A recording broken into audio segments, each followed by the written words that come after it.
came back with a bang. Window down, yelling out money, anything. Ayy, ooh, got the foot on the gas. Pedal to the metal when I'm get to the bag. Ayy, got the foot on the gas. Pedal to the metal when the lane moving fast. Ayy, ayy, let them all cross. If they hate, then let them hate and make a bigger boss. Ayy. Hey guys, before we jump into the episode, I want to let you know it's brought to you by the National Motor Freight Traffic Association. Do you ship LTL freight? Then you need to be ready for July 19th. Major changes are coming to the NMFC, classification shifts, density-based reclassifications, and more.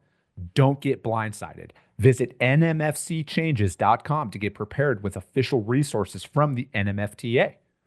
Not sure if your NMFC numbers are affected?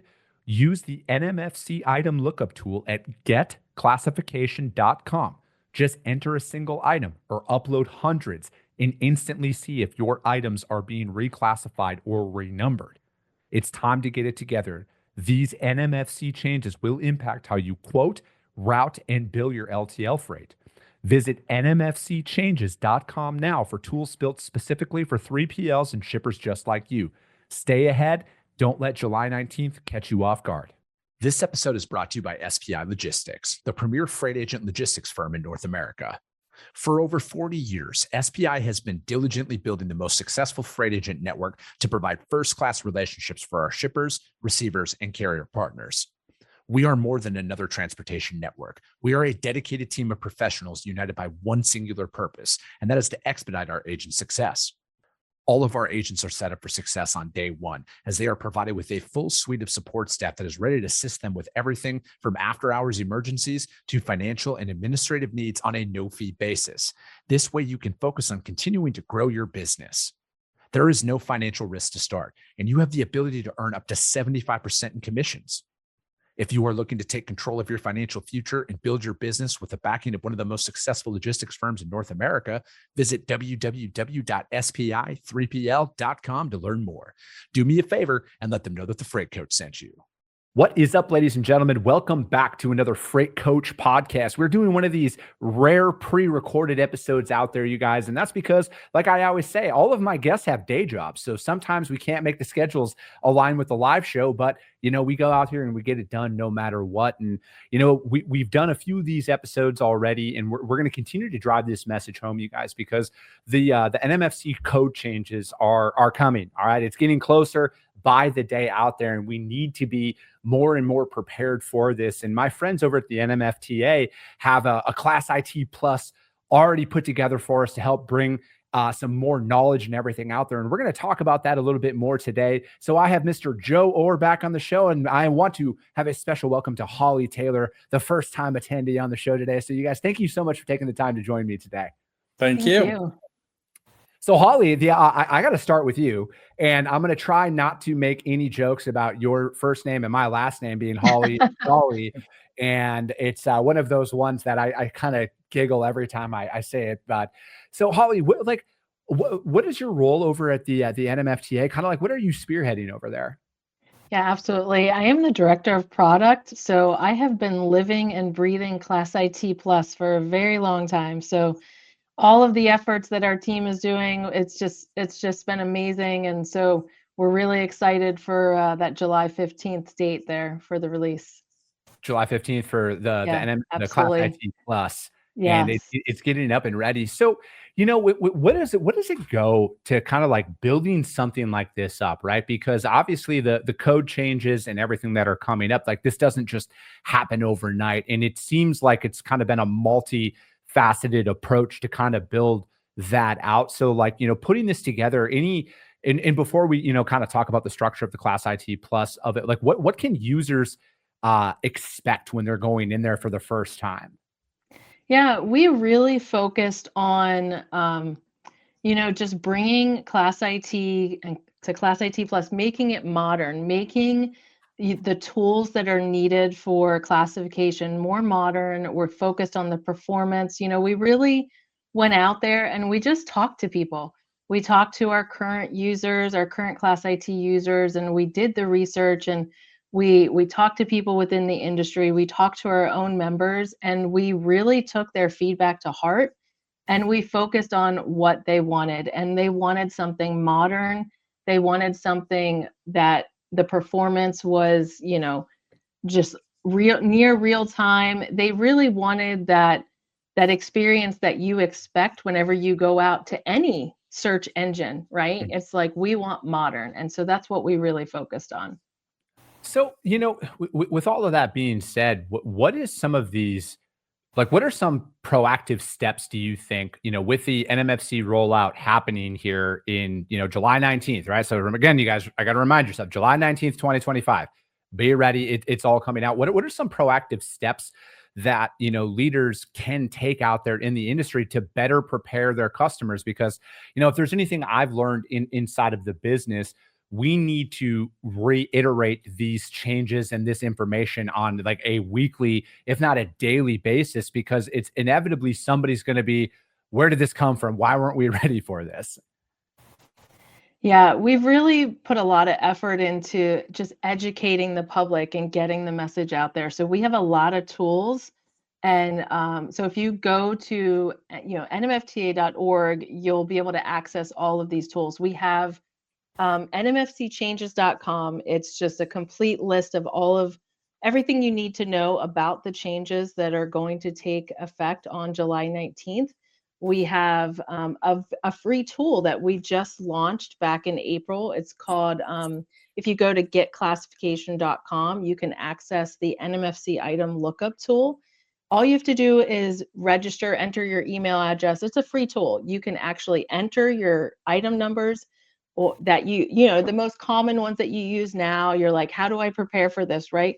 And go out there, enter your item numbers, and we'll actually let you know what's going to happen to that item number. Is it going to change? Is the density going to move to full density? Was a note just updated? We're going to actually give you a little heads up, like, hey, this is what the change is.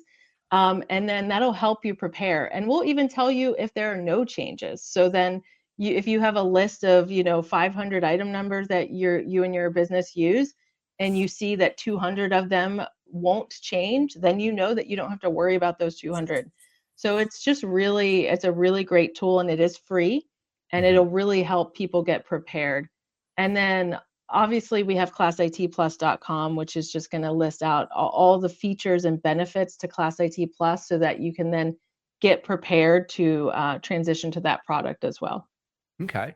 So Joe, how do you think people, or they should be, is there anything that you've talked about with any of your guys' current or beta users on any of this stuff, about any maybe stress tests that they've done where it's like, hey, is our organization ready for this from a provider standpoint? Yeah, right now we are in our third week of beta, and the feedback has been really positive. One of our goals is to make it more intuitive. And so one of the things we want to do is say, hey, let us know what the learning curve is. If you're going from the old ClassIT to the new ClassIT Plus, what is the learning curve? So it's not just the stress test of the application itself, but what's the stress on the organization learning a new tool? And what we've heard in the feedback we've got from beta is it's intuitive. And it doesn't put a lot of stress on the organization. The other thing is we've launched at the same time a knowledge base, or a KB system. And so typically when you launch a product, you don't have KBs. And so we've launched this with over 150 KBs. So if you do have a question, you can look at the KBs and find your answers. So that is helping train also. And so from a support perspective, we're not getting a lot of questions during the beta. We're getting some feedback, which is expected, but we're not getting the how-to questions, because either they're using the knowledge base, which we keep analytics on the knowledge base and we can see that, but we're not getting a lot of questions as far as how-to. And then as far as performance of ClassIT Plus, not only are they performance testing it, because we're not limiting the users. So we've got big customers performance testing it. We didn't limit it to small customers. We wanted small, medium, large shippers, brokers, carriers. But we told them, hey, if you want to let 20 people use it, go for it. And we're monitoring this also. So we know that, 120 people could log into beta at once. But we're also doing a lot of performance testing on our own. We really also took a look at first, we're going to launch ClassIT Plus before classification, after classification.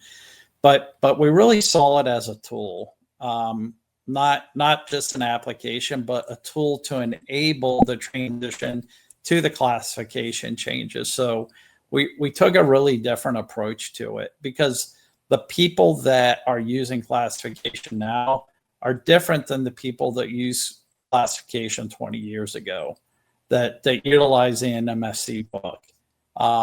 They grew up with technology. They grew up with Windows. They grew up with applications. They grew up with browsers. So, when Holly talks about a search engine, these are people that grew up with the Bing and Google and whatever your search, Yahoo's, whatever your search engine of choice is. So we wanted to give them that type of experience, where if you're like me, you misspell words all the time. You start to type in a misspelled word, it'll actually tell you. Or if it'll give you suggestions. So we really want to replicate that experience.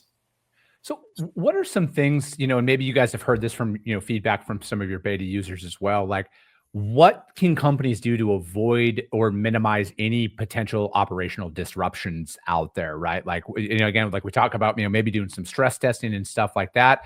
But is there anything where, hey, we move, is it like the finding that consistencies inside of their operation of the shippers that they're working with, right? Like they're always moving X dimension, X commodity, X weight, and then really trying to build that process around it early on. Have you guys found that they are, maybe doing something like that? And again, I'm just trying to think from an operational standpoint here, because as a broker myself, as a service provider, no matter what changes go on out there, like we have to be prepared for this. We have to get ahead of this.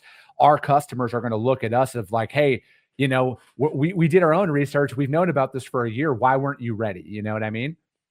From a carrier and shipper perspective and a broker perspective, I think it's all about knowing what commodities you're shipping. Look at your packaging, making sure it's optimized, and knowing what the changes are. So going ahead and using that lookup tool and knowing the change. And if you're a shipper, talking to that carrier, if you're a broker, having those discussions, but also look at, one of the things that we've said is, are you packing air? Look at how you're packaging and having have that communication, open up that communication between the shipper, the carrier, and the broker. Don't get caught off guard by these changes. Go ahead and do your research. When we were talking to Mark earlier in your show at Averett, he had commented, and I think his comment was spot on. If you get caught off guard, but you're working on it, and you made a mistake, the carrier is going to work with you in most cases. But if you go into this blind and you haven't done any research and you just don't know what's going on and you haven't had any discussions, then they're not as likely going to work with you. But really look at how you're shipping the commodity, have those discussions, but really look at how you're packaging. Are you optimizing? Are you shipping air? And if you go to our website, we've got guidance for the shipper, for the carrier, and for the broker. And look at those steps and really look at what you can do, but look at what's going to density, and look at what's staying the same. But be prepared and do your research. Mm-hmm. Do you think like, some of the, if we're looking at it from like an LTL provider or like a large broker that's out there, is there any, like cross-functional collaboration that they should be thinking about, right? Because if we're talking contracts, if we're talking a lot of changes that are going on out there, and especially from like an potential insurance standpoint as well, what collaboration should be going on right now, do you think? Like, again, like we're coming up here, and I'm pushing this because I want people to think about this in the sense of like, we're less than 60 days away from a rollout, and sometimes, legal takes a while, like, and if there's any changes that need to happen, we got to get ahead of this stuff. Yeah, you definitely need to look at your contracts, because there may be things in a contract that do change, depending on whether or not what you're shipping, and depending on the commodity and how that we don't deal in pricing, but if sometimes the price may go up, sometimes it may go down, but you want to look at that.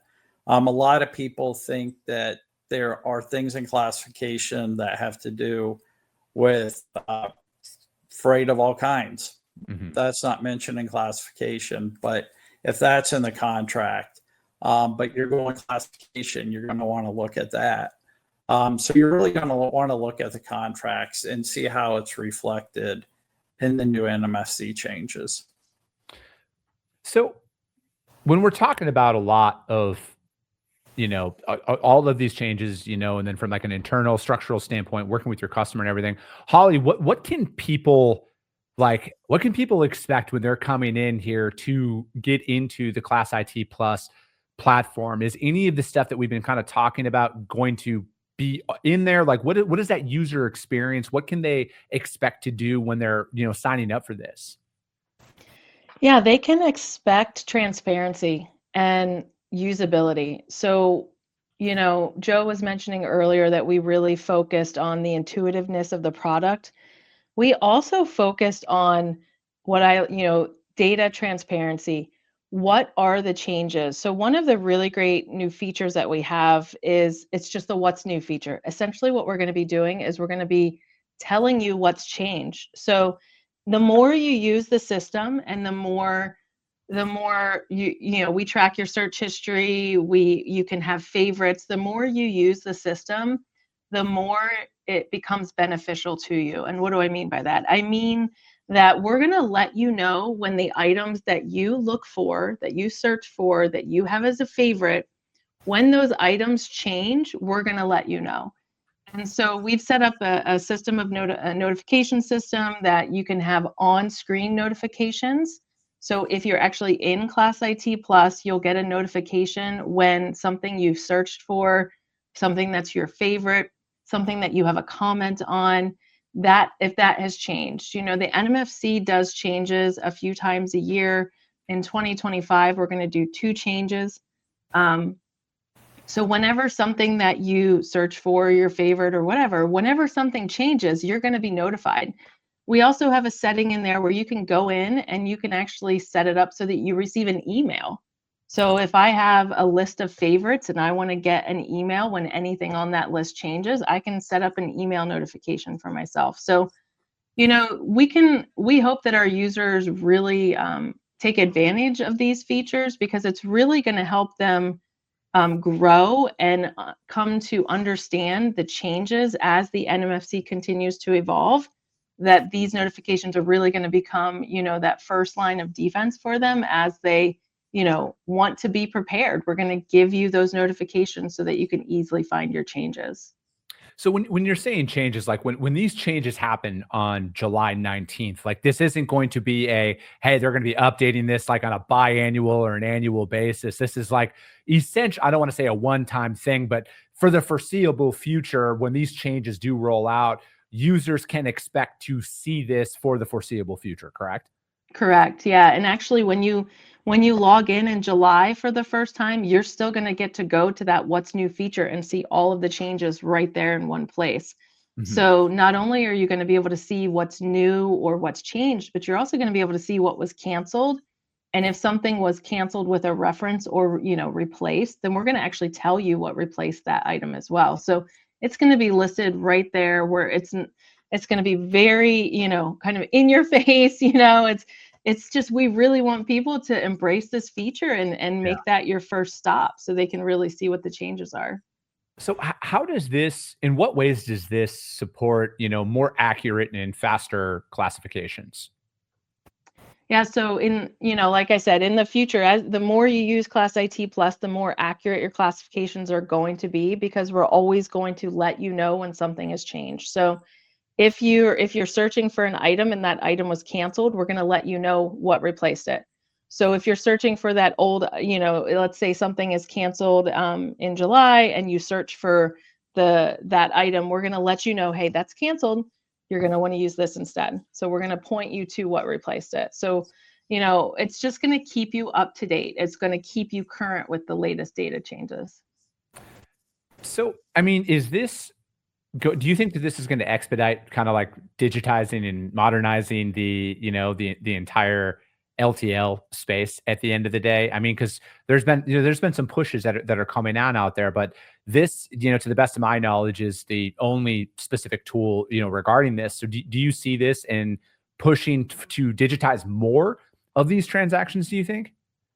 Oh, absolutely. And I know Joe can go into this a little bit deeper, but I mean, just off the start with ClassIT Plus, we're building a really robust API as well.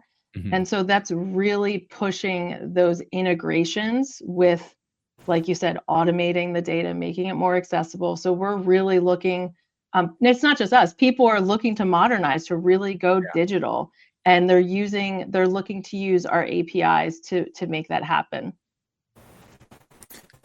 Yeah, and just to add that, Holly, really, that's why I was getting ready to say, so I'm glad you brought up the APIs. We are really focused on digitalization and really a path towards paperless. And whether it's for classification, I mean, one scenario is, hey, I want to build something lighter that my sales folks can use. You can build that through the APIs. Or I want to build something for my bill of lading. You can build that and make the API calls. Or I want to use something for my billing.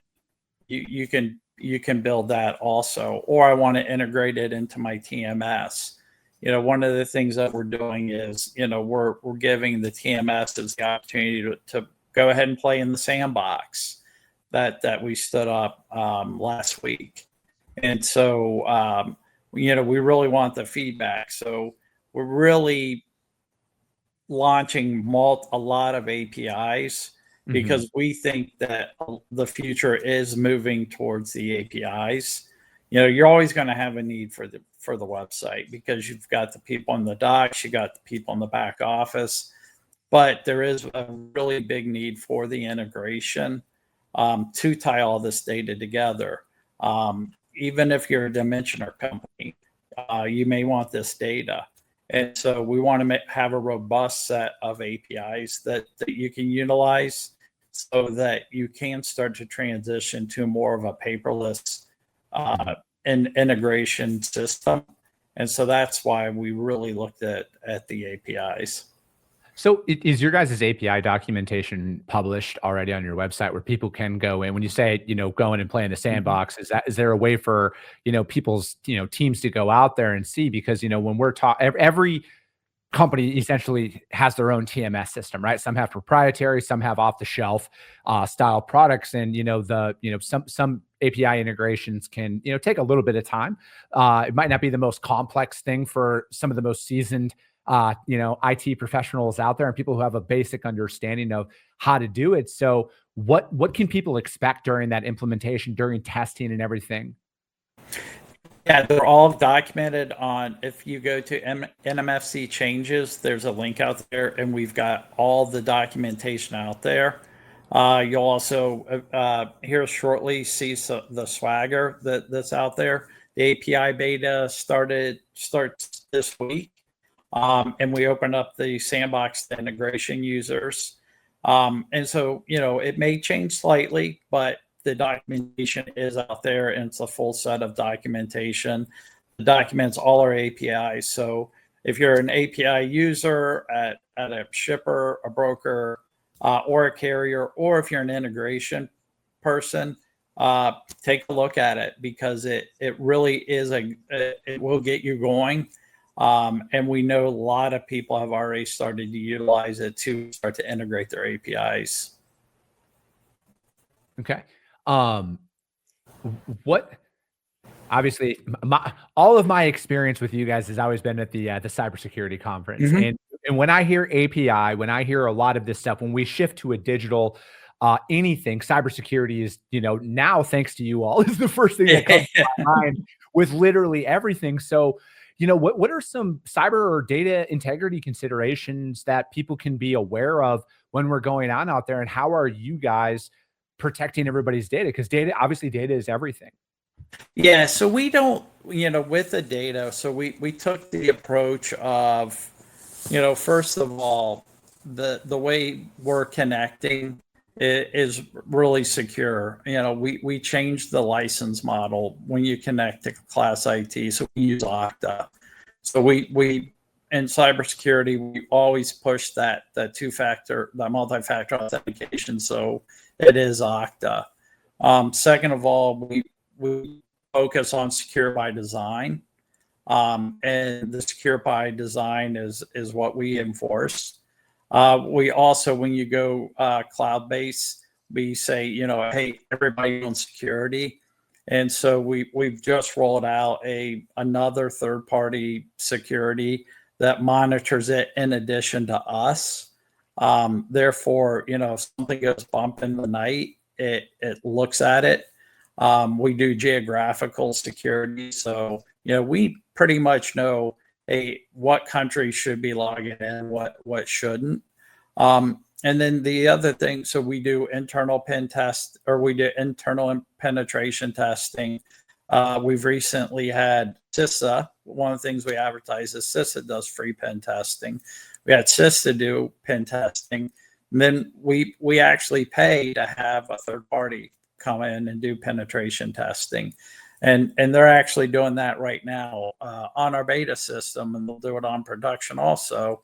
But they're doing penetration testing, in which, they're coming in trying to break it and they'll let us know where the vulnerabilities are, and then we'll fix all those vulnerabilities. And that's part of our go-to-market, part of our go-to-production criteria is to fix the things that the penetration team finds. And so that way it's getting penetration tested multiple times. So, we're definitely using best practices, secure by design, and we're also penetration testing and using that multi-factor authentication. And then as far as when we roll out the APIs, it's a brand new product, so we don't have to worry about it yet, but we're documenting everything that we do with the APIs. We'll make sure when we retire APIs, we actually turn them off. That's one of the biggest threats that we see in cybersecurity is these old orphaned APIs that they don't turn off. That's how a lot of bad actors get in, is because they don't update them. And then we're making sure that, we're keeping track of our patches and everything from a cybersecurity. But I am really excited. We like I said, we've just rolled out a new third-party monitoring system from a cybersecurity perspective. So I think all those things together really help keep us as safe as possible. I don't ever want to say 100% safe because there's no such thing, but as safe as possible. No, I mean, I think that's always going to be the, top of mind with everybody. And anytime there's any changes or any advancements in technology that's going on out there, I feel like, protecting the integrity of your organization, because I mean, you see this now when essentially businesses can be shut down with the, literal click of a button now. That's why we don't click any external links, you guys, when they come in through your emails. Avoid any of that stuff out there. And if you guys want a greater education on that, you guys just need to follow the cybersecurity conference and come to it and have a better understanding about really what's going on out there. Because I feel like the more and more all of this is brought online and we move away from some of those old and antiquated processes that we're, kind of used to here inside of transportation, there's just more vulnerabilities that can be, that can kind of arise. And, but to kind of shift away from that a little bit though, like can ClassIT Is there any analytics or insights that, can help out with strategic decision making, than just beyond, freight classification at that point? Holly, do you want to answer? Or you want me to? Go for it.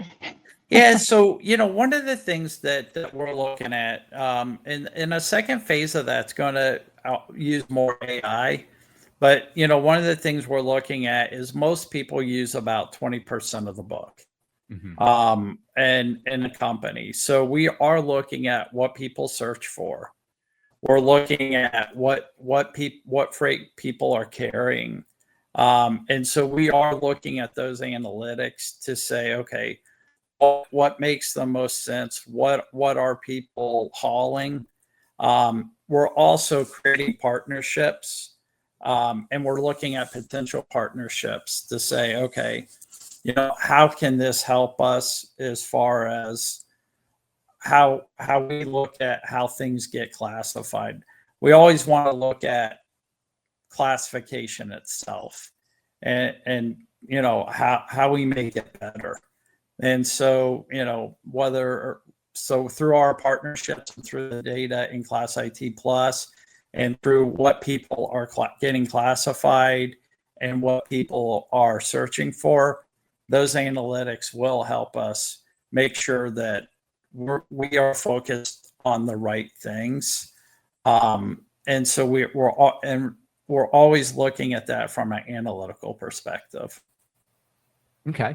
So Holly, when we're shifting more towards, like the user experience of this, right? Because that's got to be, the top of your guys' mind with all of the testing is how easy can we make this, right? Because I, as somebody, I'm probably the least technical person that's out there, right? And I want that ease of use to come along as best as possible. So was that kind of like behind the scenes when you guys were designing this? It's like, how do we make this interface and this program as simple as possible? And, you guys have brought up examples, right? Of, Joe brought up the fact that, well, Joe and I are very similar, that I spell a lot of things wrong too. And if it wasn't for autocorrect, I don't know if I'd even be able to operate as an individual. So how did you guys take that into consideration as you're kind of designing the flow of the user interface?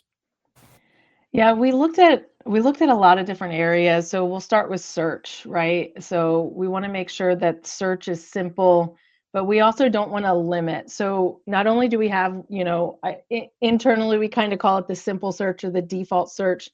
And if I enter something and I search on it, I want to see the best possible match. So that's number one, right? So if I'm gonna enter an item number, I want to see that item number. I don't need to see everywhere where that item number, is listed in the book. I just want to go straight to that item number. If I enter a keyword or a phrase, I want to see the best possible match for that keyword or phrase that I entered.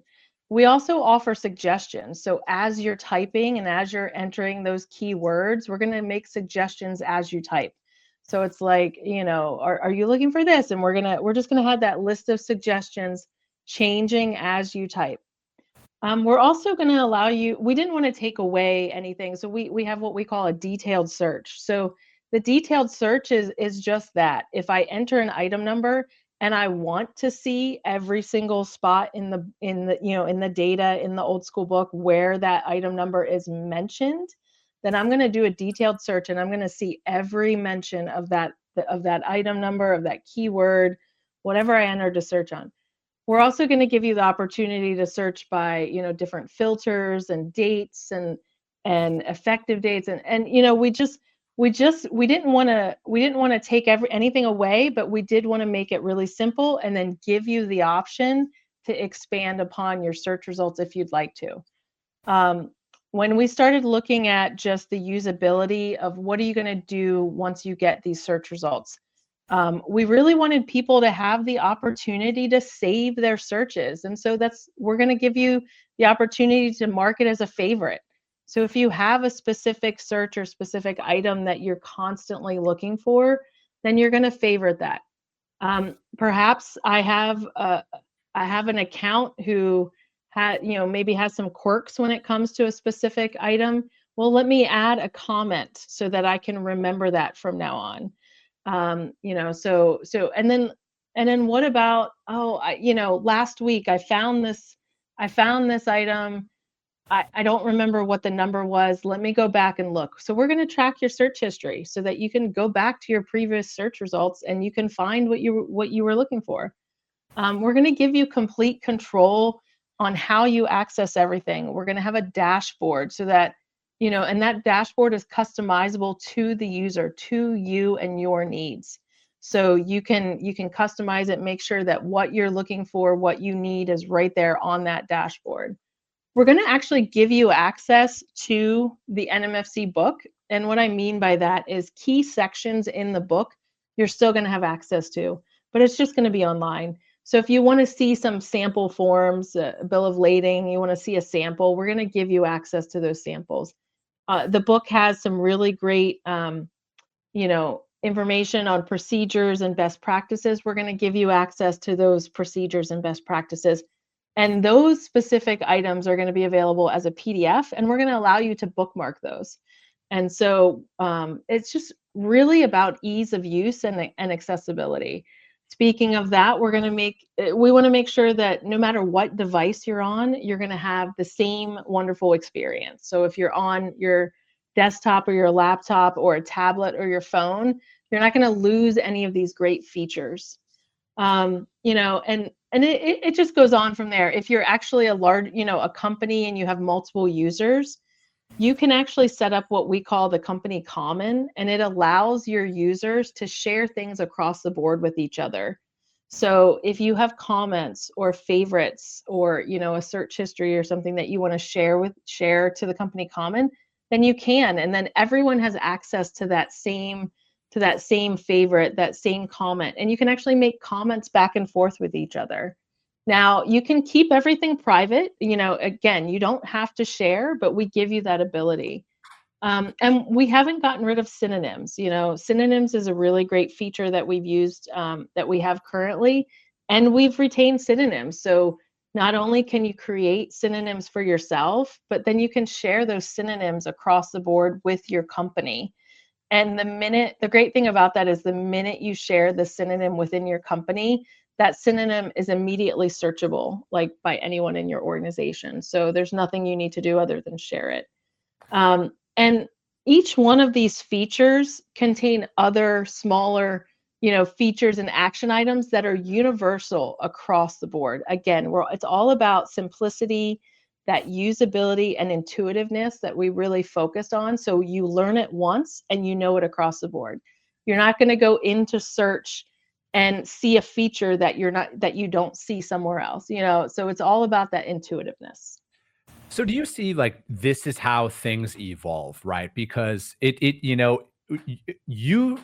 everything you just described right there, Holly, people are going to hear this and they're listening to this and they're like, you're literally saving me 40 hours a month right there, right? I hope so. And it's a massive time save. And I feel, so do you feel like this is where the big evolution comes next, right? Because obviously, I mean, I could be completely off base here, but I don't think the codes are going to change anytime soon after this rolls out here. So do you feel like this is how things are going to evolve? Is you guys are going to really focus on delivering operational efficiencies to help streamline a lot of this process out there behind the scenes for most teams, whether you're a shipper, broker, or a carrier? Yeah, spot on what you just said. I mean, our goal is to continue to grow the product so that your business can be more efficient. So it doesn't stop here. It doesn't stop with 2025. We're going to continue to hone the features, to really pay attention to our members, to the industry and what they need.